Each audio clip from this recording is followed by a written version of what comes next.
Dion Branch of the New England Patriots several years back took 22 of our children on a Christmas shopping spree to Bob's and allowed them to spend $300 each on clothing and a few toys, make sure they had their boots, coats, and we was cashing out. And we had a young girl, 10-year-old girl, who started to cry as Dion was paying the bill because she thought that Dion Branch would not have any leftover money for himself and that Dion Branch was spending all of his money.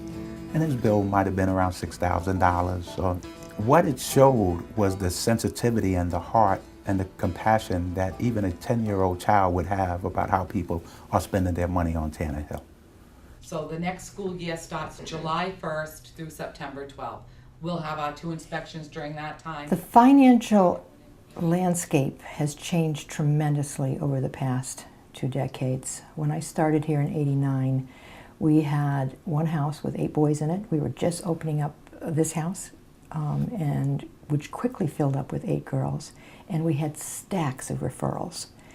To now, in 2011, we do have 3 homes, but one is about to close, which is the girls' house. We only have 1 girl in the house, and we haven't had a referral since March of 10.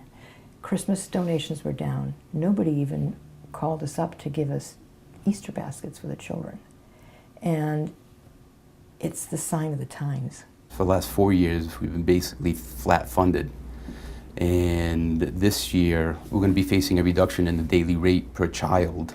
Currently, residential care in Rhode Island has changed into a 90-day maximum treatment model that separates at-risk children versus unsafe children, and the goal is to move kids into families, into reunification at a much faster pace. We're actually working close with the state to really understand what direction that the state and their needs are going in.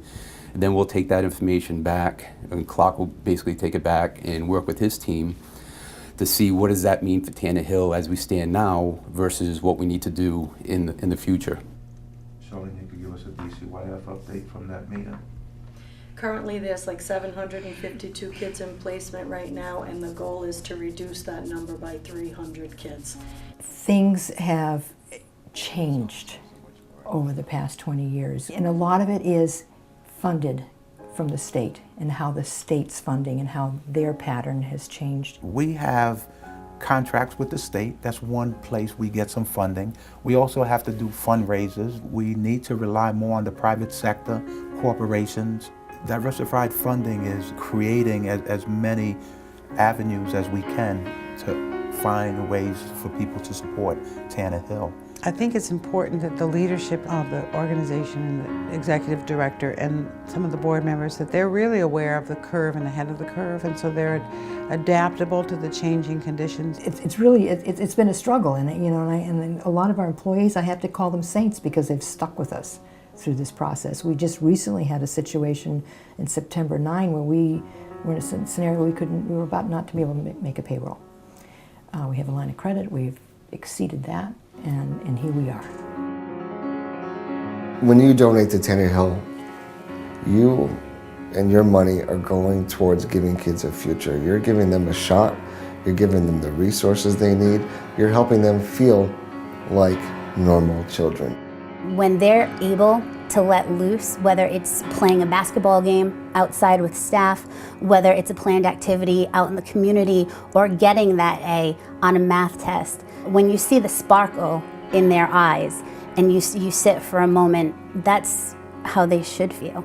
And after everything they've gone through, they need to be made to feel like they are special kids, just like all children are special. And your money's going to go towards giving them a future. And without your money and your support, they're not going to have one.